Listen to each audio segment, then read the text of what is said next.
Forging Dwarves. Cole had been hard at labour for days. He did not work tirelessly. He worked through the exhaustion and the pain and the ache. Dwarves came to release him from his cell every day. They took him for a meal, then to the weapons forge where he slaved away on his axe. They returned to collect him for another meal before he was put back behind lock and key. He had not seen Eden since they started work in their respective forges. He asked the dwarves who took him from place to place how he was doing and where he was. They never answered. After 2 shifts, Cole completed the axe head. After another, Bolvar had shown him how to secure it to the pole. This should have been the finished point of the axe, but Cole announced he wanted to add a spike. Bolvar showed some resistance to the idea, stating that spear tips should not go on axes. Cole insisted, and Bolvar conceded. It was no sweat of his brow if the human failed. They melted another metal block and forged it into a spear tip. It took them a couple of days, but soon the spike was attached above the axe head. Cole handed his finished work to Bolvar for inspection. The smith ran his leathery thumb along the blades, judging their sharpness. Taking the weapon in both hands, he made a thrust with the spear, and then a swipe with the axe. Bolvar eyed the metal work before glancing at Cole. He brought the weapon down on the stone flagons in a strong movement. The spear point catapulted off the end, skating across the floor. The axe head loosened too, and slowly slid off the end of the handle, with a clunk. "So, what do you think?" asked Cole, wincing slightly. Bolvar returned his gaze to Cole. "I think you're a terrible smithy. That said, forged in the right hands, this weapon design could be a success." The door opened. Grungy was among the dwarves again. "Haven't seen you in a few days," stated Cole on the way to the food hall. "No, our days have not aligned." Cole thought about what this could mean as they filled their plates and sat down, but failed to come up with a satisfactory explanation. "What do you mean by our days have not aligned?" "In your society, when do people start their day?" asked Grungy after a bite. Cole thought about it. "We rise with the sun." Not strictly true with Krankens. They act in a delayed fuse. "Your culture is built around the light of the sun. Everyone works the same time and everyone sleeps at the same time. Here life is not dictated by the moon or by the sun. Here society does not sleep. The mountain does not rest. Oth Zorak is constantly bustling with dwarves, all at different times of their day, as others sleep. The feast never stops, nor the work. On which I hear you have made an interesting contribution, if nothing else." Cole smiled. "I'm an ideas man. Execution is not my strong suit. As long as you prove useful." "Is Eden proven useful? How is he? When can I see him?" "You cannot see him," said Grundy solemnly. "Can you tell me how he's doing at least?" protested Cole. "That is not my instruction. I'm sorry," said Grungy. Cole sighed. "He is alive, if that helps." "Oh yes, thank you. That puts my mind at ease. Now I'm thinking of why was that even up for discussion." Cole scowled and returned to his food. He chomped away aggressively before a new thought came to him. "Last time you mentioned settling, something dwarves do when their beards begin to trail the earth. What do you mean by that?" Grungy remained silent. "If you can't tell me about Eden, you can at least tell me about that." Grungy locked his fierce eyes on Cole's. "Now you listen to me. Where do you think you are? Who do you think you are? Let me remind you. You are in Oth Zorak, the last stronghold of the dwarves. You are not a dwarf. You are a captive. Enslaved to do as commanded until our Lord sees fit otherwise. You have no right to ask questions or make demands." Cole's gaze fell to the table. "Dwarves are not built the same way as men," said Grungy after a time, his voice gentler. "As we age, our beards grow longer and begin to trail the earth. This signals the start of our second stage of life. It does not matter what age a dwarf reaches. He is always young. Even when we begin to turn to stone, we are still young." Cole's mouth dropped. Surely that was a metaphor or something.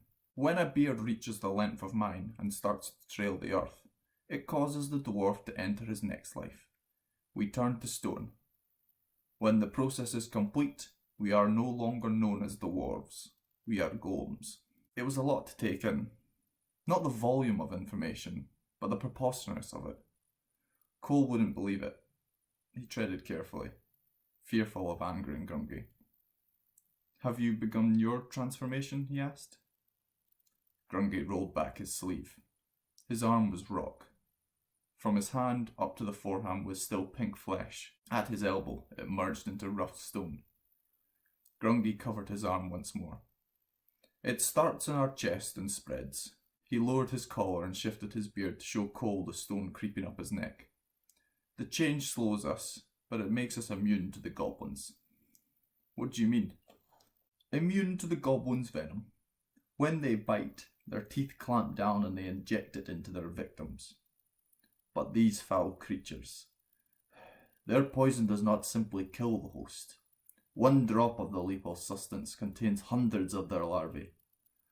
Once inside a dwarf, they start to attack him from the inside, growing bigger and stronger, mutating with each mouthful, becoming more and more goblin. Once they have consumed enough, they suck the dwarf dry.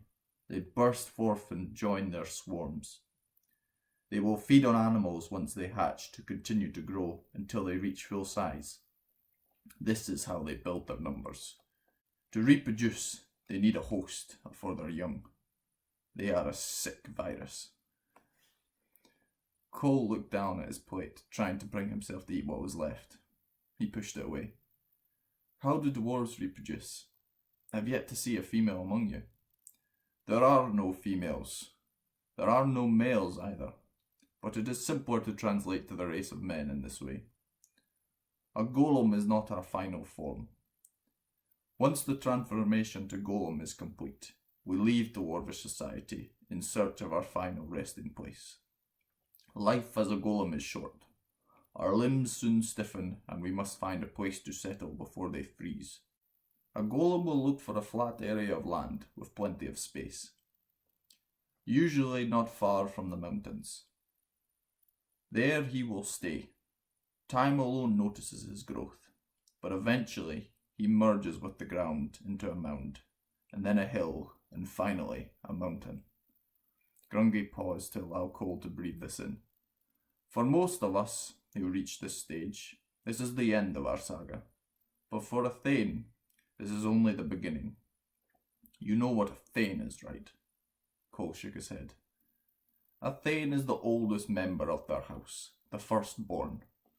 You can spot them by their armour. Like mine, it is linked." Cole took in his armour. It was not gold like Fimber's, but iron like Fenric's. Grungy had far more runic messages inscribed on his plates. Only a few remained bare. "When we settle and begin the long process to the mountain form, it is not only rock in us that grows, but also jewels and ore. Only Thanes can nurture enough resources to support an oath. Becoming a mountain and in an oath is the greatest honour our people can reach, and my long journey to that fate will soon begin." Cole was lost. "What is an oath?" he asked. Grungy pursed his lips. "The closest word to it in the common tongue would be a city, or society, or mountain, or kingdom, or realm. It means all of them. Oaths are named for the Thane who bore them." "So, we're currently in Oath Zorak," began Cole, and Grungy nodded in agreement. "So Zorak was a dwarf, a Thane, and then he morphed into a golem before finally becoming a mountain." "All correct. I still don't understand." Bulver began work on the new weapon as Cole honed the design, instructing the skilled smith when and where to make adjustments. It took little over a day. Bulver's forging prowess was evident when the weapon was finished. Like Cole's version, it had both axe head and spear tip for versatility. Unlike Cole's weapon, though, when Bulver struck it against objects, it did not break apart, it broke them apart. With its sharpened edges, robust joints, and sure design, it had the makings of a formidable weapon. As Bulver danced, tested, and thrust, It brought the attention of other forgers. The dwarf smiths approached Bolver, and each in turn inspected the weapon. As it did the rounds, the dwarves grunted at Bolver, and he grunted back defensively and gestured to Cole. The smiths observed him with a mixture of smiling faces and respectful nods. One even patted him on the arm. He had learned days ago the common tongue was not so easily found among the dwarves, as the name suggested. He suspected he had been paired with Bolver because he was the only smith in the forge who spoke it. As the dwarves went back to their stations, Bolver turned to Cole. "Well, it seems you got the seal of approval. A couple of them are even going to manufacture duplicates now." Cole stared down at him with a weak smile. "All weapons need a name," said Bolver as he gave it a once-over again. "What are you going to call it?" "Me?" "Yes, it's your idea. Yours to name." "But you built it," protested Cole. "Anybody can construct something when they have the instructions to it," interjected Bolver. "I couldn't." Bolver laughed heartily. "That is true. You couldn't. Well, any smith worth his metal could. Now, what will be called?" "If it is to be me who names this weapon, I shall name it for the dwarves. I shall name it for your great beards and your magnificent halls." He took the weapon from Bolver's hand. "This is a halbeard." "That's a dreadful name," stated Bolver. "Give it time," replied Cole. Cole left the forge in high spirits. It had been a productive day, and he was enjoying Bolver's company more and more. It felt good to prove himself in the dwarf's eyes. As he walked back to his cell, someone screamed, loud and desperate. Then again, and again. "Please." Then a name. "Cole!" Grungy tried to grab him, but Cole had already pushed past and into two more guards, knocking one over in the process. He sprinted through the great hall towards the commotion. With every pace he pulled further away from his pursuers. With every step the terror grew louder. He burst into the room. In the middle, Eden was struggling with a gang of dwarves as they strapped into a slab. At the back stood Fimber, fingering his axe. 20 dwarves at the front rounded on Cole, confronting his intrusion. "Cole! Cole, help! Help me, please!" Cole took a step forward and was presented with a tide of spears. The movement roused Fimber's attention. "Ah, the second conspirator. Come to join the ceremony." "Ceremony for what?" asked Cole, as Grungy and his dwarves arrived behind him. Cole edged deeper into the room. "Your associate's amputation," spoke Fimber. Cole stood stock still, shock rendering his limbs useless.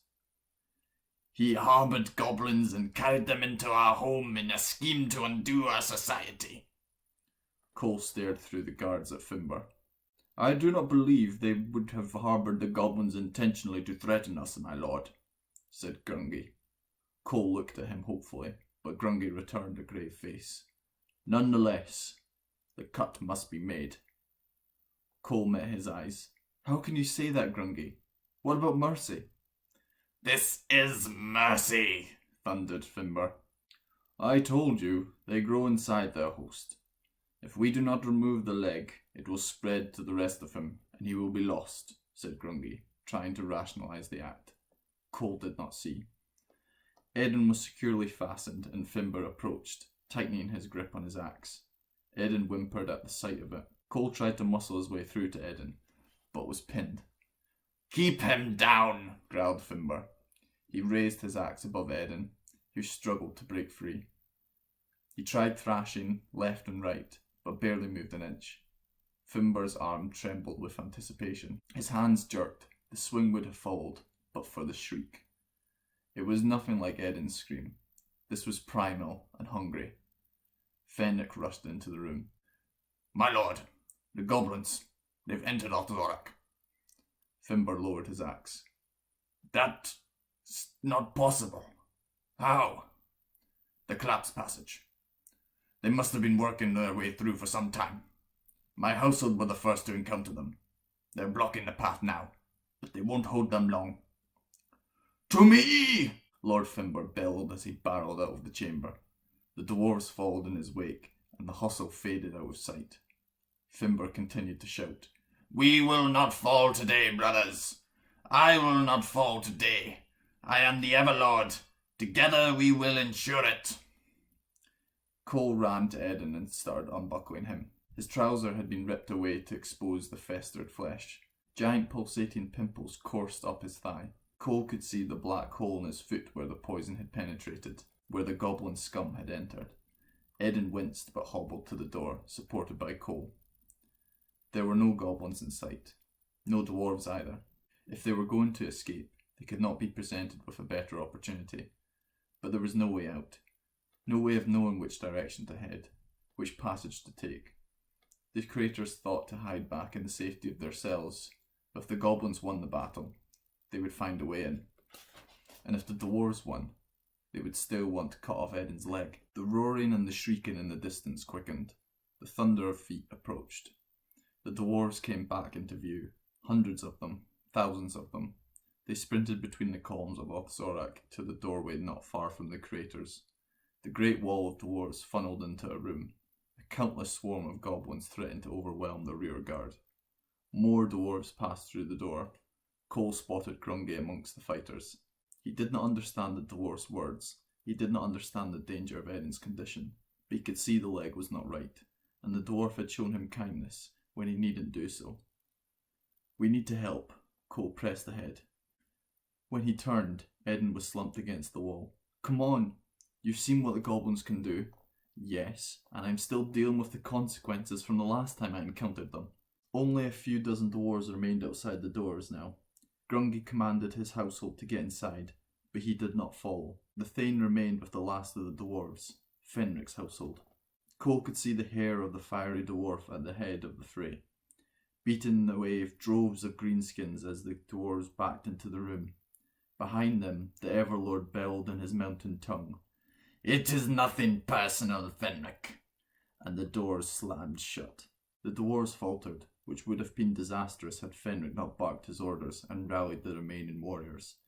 Fenric's household carved a path through the goblins, with the aid of Grungy. Cole started to haul Eden towards the dwarves as they broke free of the goblin ranks. The dwarves turned into a room. Fenric stood by the door as they rushed in.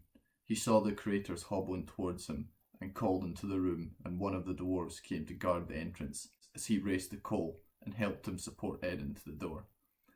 The dwarf at the door grabbed hold of Eden by his collar and pulled him inside, and Cole jumped in after them. Fenric grabbed the door and slammed it on a handful of green fingers. He spun the handle and locked the door, sealing them in the vault. Around the craters, the dwarves were busy adding extra plates to their armour, gloving themselves with metal gauntlets, shoveling on helmets and arming their hands. What they couldn't carry, they strapped to their belts. They were in the armoury.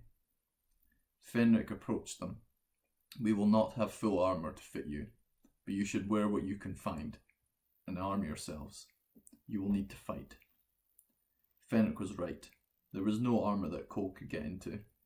He found a pair of armoured gloves, which fit him and protected much of his forearm, as well as his shins. A snug helmet solved the issue of head protection. However, he still felt exposed having no armour on his chest. In the end, he opted for 2 broad metal shields, one for each hand. Hopefully that would provide sufficient protection. It had to. Eden returned from around the corner, clad in iron-encrusted leathers and carrying 2 axes. "Where did you find armour to fit you?" questioned Cole. "I made it. This is what I've been working on. And it's not armour according to them, only clothing," replied Eden. "It looks pretty armoury to me." Fenric stepped towards them. "Are you ready?" "Where are we going?" asked Cole. "There is a passage at the corner of the Great Hall. It leads out of the mountain. We may not reach it, but we cannot stay in here with no food," said Fenric. "We will work our way along the wall, so we do not have to fight them on all fronts. And with a bit of luck, we may reach the passage." Fenric took their silence to mean that they were ready. He turned from them to put his helmet on. He had also acquired a crossbow and a sturdy shield to accompany his stone hammer. Fenric stood with his back to the door and spoke to the dwarves in their tongue. "Once more into the gallery, my brothers. once more or seal our tomb to join our rodden dead. There is no gain to be had in forfeit. In peace we are quiet until silent, but when the drums of war have sounded, then grow fierce like the bear, become the mighty, become unyielding. Consume your morality to fuel your rage. Let your eyes drink the red and shoot the enemy like quarrels from a bow. Your brow will stand firm as the mountains shadowing the sea. Grind the teeth and flare the nostril. Hold your breath and bring forth your spirit and demons to reap down upon your foe. On, on, you worthy Rhodanites, whose blood for war was tested by your forefathers. Fathers who could not rest night nor day until all opponents were felled. Do not dishonor your mother. Prove you deserve to carry her name. Be examples now to dwarves of lesser courage, and let them sing of your war. And you, fair Grungi, whose limbs were not made in Rodan, show us here the metal of your oath. Let us be glad to be joined in song, and proud to have bled with you. Forget not what it takes to be a Thane, for there is not one here so low-born and humble that there are no diamonds in his heart. I see dwarves as tall as mountains, just as venerable and twice so strong. The drums beat on. Trust your blade, and on this day cry gold for my brothers, Grungi and Othrodden. Fenric grabbed the wheel and spun the lock open. He pressed his shoulder to the door and barged away the closest goblins. There was no time or energy for stragglers. Eden dealt with the pain in his leg, and Cole proved very effective at bashing the goblins clear. The troops slugged their way along the wall, and eventually they reached their means of escape. In the corner, as Fenric had said, a crack split up the seam of the two walls, a thin, jagged darkness running up the join. The goblin mass realised their intent and grew even more aggressive and bold. They clambered over one another. Some scrambled up to leap into the air, determined not to lose their prize. The dwarves reached the passage, and the first two scrambled in. Eden was quick to follow. He had fought valiantly, but he was spent. More dwarves snuck inside, and the stragglers backed towards it and struggled to fight off the goblin advance. A few more escaped. Grungi was forced to the wall. He pushed the beasts back with his shield and sliced through any in reach with his curved double-headed axe. The goblins slashed and gnashed at him, hissing vilely. One climbed above the horde, digging its feet into those below and driving its claws into the wall. The creature landed on Grungi's shoulder. One hand clamped around his head and dragged it aside, exposing an open patch of skin between his helmet and his armour, still yet to turn to stone. The goblin sunk its hideous teeth into his throat. Grungi wrestled the beast free and snapped its neck. Others seized their opportunity to grab him. A mob pulled him into the green mass. The tide wrapped around him, enveloping him into their ranks. Just before he was engulfed, a bolt thundered into his skull and he was gone, disappearing into the pale horde. Cole screamed. Everything was muffled and dragged. Fenric was beside him, but somehow blurred, as though Cole was looking at him from underwater. Light twinkled around him as he returned the crossbow to his shoulder. Fenric's hair was flame, flickering next to him, just out of reach, if he could only grab him. "Keep fighting," Fenric bellowed. The last of his household entered the crack, and he and Cole fought side by side. "Get in!" "You killed him!" "There is no time! Get in the tunnel!" Cole did not retreat. Fenric looked at the shields and understood. He backed into the crack, and Cole followed. The shields made it in, but so did the goblins. Cole backed into the passage with the shields held above one another, and they began to scrape against the sides. He wedged them into place. The goblin arms reached around and clawed at nothing.